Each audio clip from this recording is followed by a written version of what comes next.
Comme l'affirme le Concile Vatican II, les prêtres, exerçant la charge du Christ chef et pasteur, au nom de l'évêque, rassemblent la famille de Dieu, fraternité qui n'a qu'une âme, et par le Christ dans l'Esprit, ils la conduisent à Dieu le Père.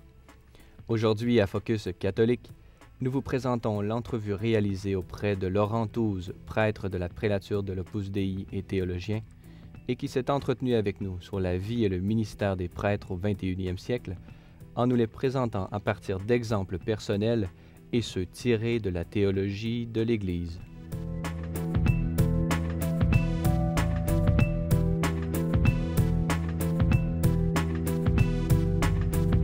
Nous sommes au manoir de Beaujeu dans le diocèse de Valleyfield en compagnie de M. l'abbé Laurent Touze. Bonjour. Bonjour monsieur. Merci d'avoir accepté notre invitation. Merci de m'avoir invité. Alors, vous êtes prêtre de la prélature de l'Opus Dei. Vous êtes français d'origine, vous êtes né plus spécifiquement à Tours. Vous êtes diplômé de l'Institut d'études politiques de Paris. Vous avez également un doctorat en théologie spirituelle à l'Université pontificale de la Sainte-Croix. Aujourd'hui, vous êtes vice-doyen de la faculté de théologie, également professeur et directeur du département de théologie spirituelle. Vous avez une spécialisation en théologie sacramentaire et vous vous êtes intéressé spécifiquement au sacrement de l'ordre. Et c'est sur ce sujet que nous nous rencontrons aujourd'hui.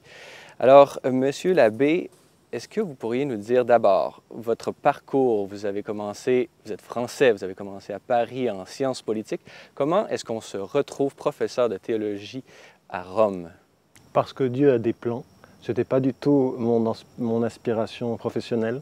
Mais ce qui m'est arrivé quand je suis monté à Paris, puisque en français de France, on dit toujours monter à Paris, on vient de la petite province qui est en bas et on va vers la ville de la perfection qui est Paris.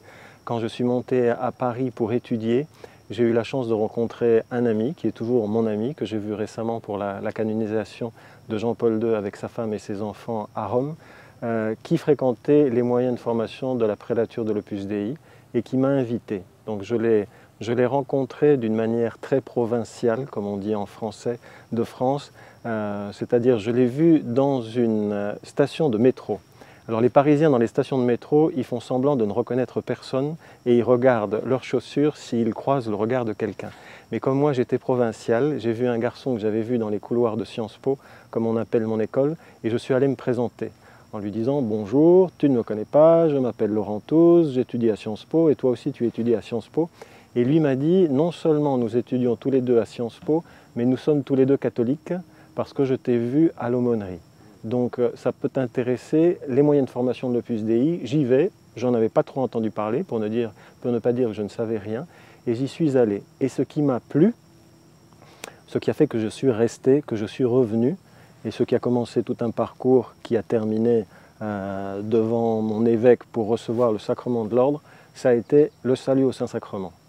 J'ai assisté à une méditation, donc j'ai assisté à la méditation, j'étais content, on a parlé, je me souviens très bien, on avait beaucoup parlé du pape, à l'époque c'était Jean-Paul II, c'était en 1983, et puis après cette méditation, il y a eu un salut au Saint-Sacrement.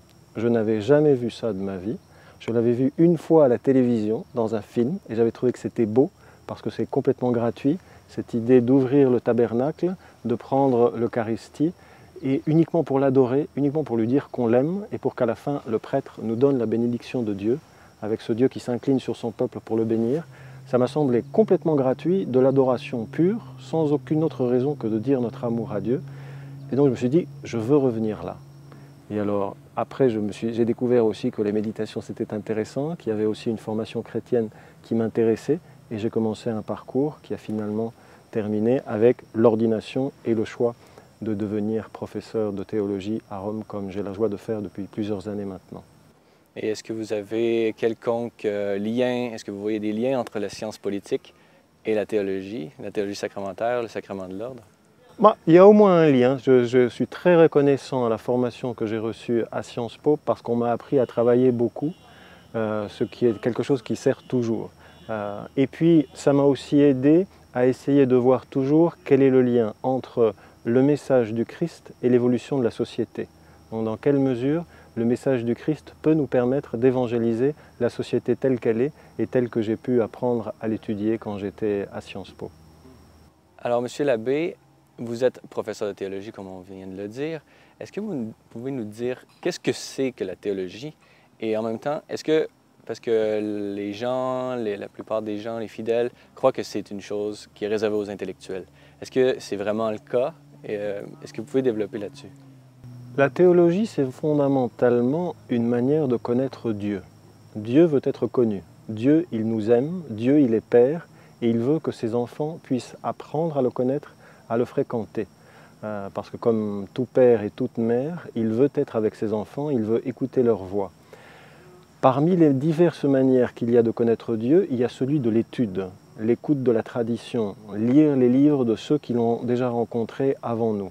Et ça, c'est ce que veut faire la théologie.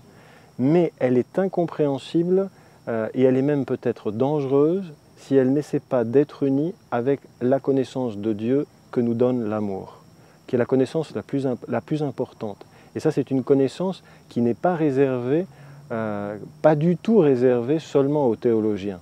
Tous, nous pouvons apprendre à connaître Dieu et nous le connaîtrons mieux que le meilleur des théologiens si nous l'aimons.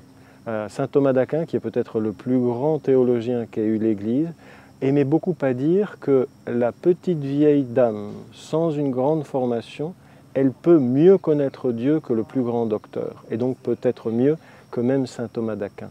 Et le travail du théologien, au moins son ambition, c'est de réussir à unir ces deux manières de connaître Dieu, celle de l'étude, celle du livre, et celle qu'on peut acquérir à genoux devant Dieu, spécialement à genoux devant le Saint-Sacrement. Alors, dans tout cet ensemble de la théologie, bien que ce ne soit pas réservé, comme vous l'avez dit, aux intellectuels, vous êtes spécialisé dans ce qu'on appelle la théologie spirituelle. Alors, moi, voilà ma double question. Quelle est la place de la théologie spirituelle et est-ce que toute théologie ne devrait pas également être spirituelle? Toute théologie devrait être spirituelle parce que toute théologie doit essayer d'être attentive à l'expérience de sainteté. Mais la spécificité de la théologie spirituelle, à l'intérieur de la théologie, parce qu'on peut aussi étudier par exemple la théologie morale, avec tous les enjeux importants qui sont aujourd'hui la bioéthique par exemple dans nos sociétés, la défense de la famille, comme c'est le cas en France ou au Québec par exemple. On peut étudier aussi la théologie dogmatique, où on étudie plus précisément l'intérieur du credo, de l'énoncé dogmatique de la foi. Mais la théologie spirituelle, elle est laissée d'être beaucoup plus attentive à cette dimension de l'expérience, et notamment à l'expérience des saints. Le saint, il a une connaissance spécifique de Dieu parce qu'il l'a rencontré. D'une certaine manière, il est un peu comme Moïse qui monte en haut du Sinaï, qui rencontre le Seigneur en haut et qui redescend ensuite vers le peuple, vers Israël qui est réuni au pied du Sinaï. Et là, Moïse peut dire « J'ai vu Dieu, j'ai rencontré le Seigneur ». Et il est comme ça. Et d'une certaine manière, le théologien spirituel, il essaie d'être comme ça, au pied du Sinaï, et d'attendre le saint. Et il demande au saint, qui as-tu vu? Comment est-il? Et il essaie de réfléchir. Et non seulement il essaie de réfléchir, mais il essaie aussi de se dire, ça vaudrait peut-être la peine que moi aussi, j'essaie de monter vers le Sinaï pour rencontrer ce Dieu qu'a rencontré le saint. Et vous êtes spécialisé en théologie spirituelle, mais encore là, une autre spécialisation, si j'ose dire. Vous êtes spécialisé dans un certain sacrement qui fait partie de l'économie sacramentelle, qui est le sacrement de l'ordre. J'aimerais ça que vous nous déployiez un peu. Qu'est-ce que c'est que l'étude théologique du sacrement de l'ordre? Qu'est-ce que c'est que le sacrement de l'ordre?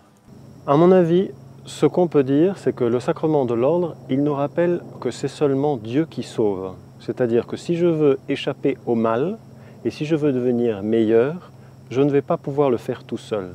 J'ai besoin du prêtre. Et le prêtre, lui aussi, il a besoin du prêtre. Moi, cette semaine, je me suis confessé. J'ai eu la chance de me confesser sur une plage, sur la plage de Saint-Malo. J'étais avec un ami prêtre et il m'a confessé. Et cette année, nous avons tous vu, je crois, des photos, ou même peut-être des images, du pape en train de se confesser à Saint-Pierre. Donc le prêtre, ou tout le fidèle laïque, le fidèle ordonné, s'il veut échapper au mal et s'ouvrir à la grâce de Dieu, il a besoin du prêtre. Nous avons tous besoin du prêtre. Et je crois que c'est une manière pédagogique que Dieu a de nous dire, si tu veux être sauvé, si tu veux changer, si tu veux être bon, tu as besoin de moi. Que nous n'ayons pas l'espèce d'orgueil de penser « je vais me sauver tout seul sans Dieu. Sans Dieu, nous ne pouvons rien faire, c'est le Seigneur qui nous l'a dit et qui nous le rappelle de manière délicate en nous demandant d'avoir recours au prêtre. Dieu aurait pu organiser les choses de telle manière que tous nous aurions pu nous pardonner les péchés les uns aux autres, tous nous aurions pu célébrer la messe, pourquoi pas? Il a voulu que ce ne soit pas comme cela et je pense qu'un des objectifs qu'il avait et un des objectifs qu'a redécouvert la réflexion théologique de l'Église, c'est justement ça. Pour être sauvé, j'ai besoin de Dieu. Jamais je ne peux me sauver tout seul. C'est ça, ce serait des motifs de convenance comme ça. Il doit y en avoir une panoplie de motifs de convenance. Il y en a une panoplie. Celui-là, je trouve qu'il est beau, parce qu'il est très paternel, et puis il nous rappelle que nous sommes petits, et que Dieu est bon, qu'il est Père, et qu'il veut nous aider. Là, tout ce qui est pédagogique, à mon avis, ça dit toujours quelque chose de très fort sur ce que Dieu est, parce qu'il est Père. Il est bon, Dieu. Au 20e siècle, un événement extrêmement important dans la vie de l'Église a eu lieu, le Concile Vatican II. Est-ce que vous pouvez nous parler des développements théologiques concernant le sacrement de l'ordre qui ont suivi cet événement ecclésial? Bien, une des premières précisions qu'a donné le Concile sur le sacrement de l'ordre, c'est quelque chose qui était disputé jusqu'au Concile et d'une certaine manière, les pères conciliaires en ont clos la discussion, c'est de dire que l'épiscopat, le sacrement que reçoit l'évêque au jour de son ordination est vraiment un sacrement et que ça n'est pas seulement une autorité plus grande que reçoit un prêtre. Donc jusqu'au Concile, c'était quelque chose qui était disputé. La plupart des théologiens pensaient que c'était vraiment quelque chose de sacramentel et pas seulement une autorité supérieure donnée à un prêtre.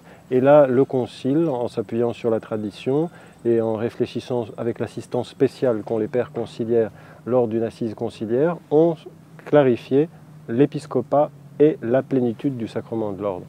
On peut penser à d'autres enseignements, par exemple une réflexion importante pour la spiritualité du prêtre, c'est-à-dire souligner que chaque prêtre et chaque évêque est ordonné en vue du service de toute l'Église. Il est rattaché à un évêque, il est le collaborateur d'un évêque, mais il doit aussi penser aux horizons apostoliques de toute l'Église. Et ça a eu des tas de conséquences, notamment sur le fait qu'un prêtre doit réfléchir à la possibilité de travailler dans un pays qui n'est pas le sien, parce que la mission de l'Église universelle lui est confiée. On pourrait penser à un troisième enseignement conciliaire qui est fort et qui est beau, et qui a des conséquences spirituelles intéressantes, qui est la définition du prêtre comme un collaborateur de l'évêque. Il doit penser sa mission en collaboration avec son évêque, dans une collaboration paterno-filiale qui est importante dans la journée et dans la manière de vivre d'un prêtre. Vous venez de parler justement de la plénitude du sacrement de l'ordre qui se trouve dans l'épiscopat. Aujourd'hui, au Québec plus particulièrement, mais certainement en France et partout dans le monde, on a redécouvert, et on parle beaucoup aujourd'hui, il y en a de plus en plus des diacres permanents. Donc le diaconat a subi des modifications et le presbytérat et l'épiscopat. Est-ce que vous pouvez nous parler justement de ces 3 degrés du même sacrement? Alors, je dirais des choses qui sont universellement partagées, parce qu'après il y a des opinions théologiques, mais il y a des choses qui sont fortes et qui peuvent animer la vie d'un ministre, qu'il soit diacre, prêtre ou évêque. Ce qui est le plus fort pour un diacre, c'est son orientation au service de l'Église. Il est ordonné pour le service. Son nom même le signifie, et c'est à partir de cette optique du service que le diacre construit sa spiritualité et sa manière de se considérer vis-à-vis de ses frères, prêtres, évêques ou laïcs ou consacrés. Pour ce qui est le cas du prêtre, la référence fondamentale, à mon avis, ce serait la référence à la messe. Il vit pour la messe, il est ordonné en vue de la messe, et toutes les autres activités qu'il a naissent de la messe et se centrent sur elle. Le Concile aime à rappeler aux prêtres que le centre et la racine de sa vie, c'est la messe, et qu'il doit savoir faire tourner sa vie apostolique, ses relations avec les autres, sa manière de construire sa vie pastorale en référence à la messe. Et dans le cas de l'évêque, je pense que le plus simple, ce serait de demander à un évêque ce qu'il en pense, mais il y a une grande partie des choses qui est justement liée au fait que comme il a la plénitude du sacrement de l'ordre, il peut poser au nom du Christ des actes de gouvernement et des actes sacramentels qui lui sont réservés. Et il y en a un qui est très important, qui est l'ordination. Et donc le fait de donner à l'Église, quand le Christ donne par le ministère de l'évêque, de nouveaux ministres à son Église. Dans le cas du sacerdoce ministériel pour les prêtres ou le presbytérat et l'épiscopat, on parle d'agir in persona Christi capitis, d'agir en la personne du Christ. Est-ce que vous pouvez... Et du Christ tête. Et du Christ tête. Merci de la correction. Est-ce que vous pouvez justement nous dire qu'est-ce que ça veut dire et réellement, pratiquement dans la vie, quel avantage ont les fidèles à avoir une personne qui peut agir à ce titre? Et à mon avis, la petite précision qui peut sembler pédante, parce que je vous ai corrigé, vous avez dit dans la personne du Christ, mais dans la personne du Christ tête, à mon avis c'est important, parce que le baptisé, tous les baptisés, quels qu'ils soient, doivent se rendre compte qu'ils agissent dans la personne du Christ. Au moment où nous avons été baptisés, au moment où nous avons été oints au nom du Père, du Fils et du Saint-Esprit, nous sommes devenus le Christ. Et le prêtre, quand il baptise, il pourrait prendre la petite fille, le petit garçon, d'une certaine manière, comme il prend l'hostie consacrée pour la présenter à l'adoration des fidèles, le prêtre pourrait prendre la petite fille, le petit garçon, en disant « Est-ce que vous vous rendez compte qu'il est devenu le Christ ?» Et donc tous les chrétiens agissent au nom du Christ. Et ils doivent vivre en accord avec ce don qu'ils ont reçu, aimer les autres, les servir avec cette force qui leur vient de leur baptême. Dans le cas du prêtre, en plus de cette consécration qui en fait un autre Christ comme tous les fidèles à l'intérieur de l'Église, les laïcs et les consacrés, en plus de cette consécration baptismale, le prêtre reçoit une nouvelle consécration, une nouvelle onction au moment de son ordination. Et cette spécificité, c'est que ça lui permet d'être l'instrument du Christ qui sanctifie son Église. Dans ce sens, il est un instrument du Christ prêtre. Et cette sanctification, fondamentalement, elle arrive par les sacrements et très centralement dans la messe, ce centre et cette racine de la vie spirituelle du prêtre, et dans la confession.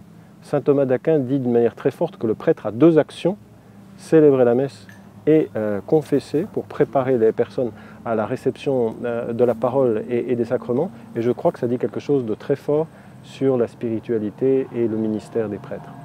Alors tout cela est magnifique et c'est vraiment la réalité. Aujourd'hui, cependant, dans l'Église, par exemple, dans les situations au Québec, le sacerdoce ministériel, on dit qu'il est en crise. Il y a une crise des vocations, les séminaires ne sont pas pleins comme ils étaient à l'époque. Est-ce que vous diriez que le sacerdoce ministériel est mal compris ou incompris, d'abord dans la population générale et parmi les fidèles? Quel est, selon vous, est-ce que les développements du Concile ont été bien assimilés par le peuple de Dieu en général, selon vous? À mon avis, il y a quelque chose qui est important à voir quand on parle à partir d'une situation québécoise ou canadienne ou à partir d'une situation française. Quand on parle de la crise des vocations, quand on parle de la crise dans l'Église, on ne doit pas oublier qu'il y a des pays qui sont la majorité des pays où il y a énormément de vocations. Si on pense par exemple à l'Afrique, si on pense à l'Asie, si on pense au Vietnam, si on pense aux Philippines, là il y a énormément de vocations, des gens impressionnants. Et parce que ce sont des églises vivantes avec des familles catholiques qui y croient et ça donne des vocations. Donc nous ne devons pas tomber dans une espèce d'occidentalisme-centrisme, voilà, vous l'avez bien dit, qui nous ferait oublier qu'au niveau mondial, il n'y a pas de crise de vocation. Il y a beaucoup de prêtres, il y a beaucoup de religieux, il y a beaucoup de religieuses, il y a beaucoup d'hommes et de femmes qui se donnent à Dieu dans toute l'Église. Et si nous habitons dans des pays comme le Québec ou comme la France, comme le Canada, où il y a une crise, nous ne devons pas oublier de rendre grâce au Seigneur pour les dons qu'il fait dans d'autres pays. En même temps, c'est vrai, si on regarde la situation en France ou la situation au Canada en général et au Québec en particulier, si on voit ce qui se passait il y a 50 ans, le nombre d'ordinations, la France était, si mes souvenirs sont exacts, par exemple, je connais mieux la France que le Canada, dans les années 50, le pays qui avait le plus de prêtres par habitant. Ça n'est plus exactement le cas aujourd'hui et ça risque de l'être encore moins dans quelques années puisque l'âge moyen du clergé français est très élevé. Mais à mon avis, comme on a dit que ce qui était au cœur de la compréhension du ministère presbytéral, c'est que Dieu est le seul qui sauve. Ça, c'est quelque chose qu'on doit redécouvrir à chaque fois qu'il y a une crise dans l'Église. Et des crises dans l'Église, il y en a eu énormément. depuis la trahison de Judas, du vivant du Seigneur, jusqu'à aujourd'hui, des crises dans l'Église, il y en a eu beaucoup. Pratiquement, on a toujours été en crise. Mais à chaque fois qu'on la touche, et quand ça nous touche, nous, ça nous interpelle de manière plus profonde et ça nous fait souffrir, dans de nombreux cas. Par exemple, quand on voit des membres de nos familles qui s'éloignent de la foi, c'est toujours un moment de dire « Où est ma foi ? Est-ce que je crois en Dieu? Est-ce que j'ai une fidélité absolue, une confiance absolue? Seul toi, Seigneur, tu peux sauver. Seul le Seigneur peut nous sauver. » Et ces crises, les grandes de nos sociétés, de nos pays, et les petites, les nôtres, celles de nos familles, sont une invitation à ça, à renouveler notre foi, à dire au Seigneur « J'ai confiance en toi, j'ai une foi absolue. Tu es le Seigneur de l'histoire et tu as toute ma confiance. » Alors, pour finir sur une note plus positive, est-ce que vous voyez des signes de renouvellement en Occident? Est-ce que vous voyez des jeunes pousses, des mouvements sociaux? On en parlait avec la Manif pour tous. Il y a comme une église ou tout un mouvement social qui a pris conscience de sa propre existence. Est-ce que vous avez des événements ou des signes comme ça d'espérance? Un des avantages nombreux de vivre à Rome, il y en a qui sont évidents, on voit le pape, on a la chance de voir le pape, on a la chance de voir des chrétiens du monde entier qui viennent, comme par exemple ça a été le cas cette année pour la canonisation de Jean-Paul II et de Jean XXIII, on a vu des chrétiens du monde entier qui sont venus en famille, parce que l'Église est une famille, célébrer des événements qui les ont touchés, parce que le pape est père dans l'Église et qui étaient heureux d'accompagner le pape François dans la canonisation de ses deux successeurs de Saint-Pierre. On voit ça à Rome, mais on voit aussi des choses très très belles, des choses qui sont difficiles à mesurer, des choses qu'on ne peut pas toujours faire rentrer dans des statistiques et qui sont les plus importantes. Finalement, les révolutions, Dieu les fait dans le silence, parce qu'il les fait dans les cœurs. Et là, il y a des grandes choses qui se passent. Moi, je suis très confiant parce que fondamentalement, j'ai confiance en Dieu. Alors, Monsieur l'abbé Laurent Touze, merci beaucoup d'avoir accepté notre invitation. Merci, vous monsieur. Êtes toujours le bienvenu à C'est les Lumières. Merci beaucoup. Alors, merci. Revenez-nous la semaine prochaine. Si vous avez des questions ou commentaires, vous pouvez m'écrire à l'adresse qui apparaît à l'écran. Merci d'avoir été des nôtres. À la prochaine.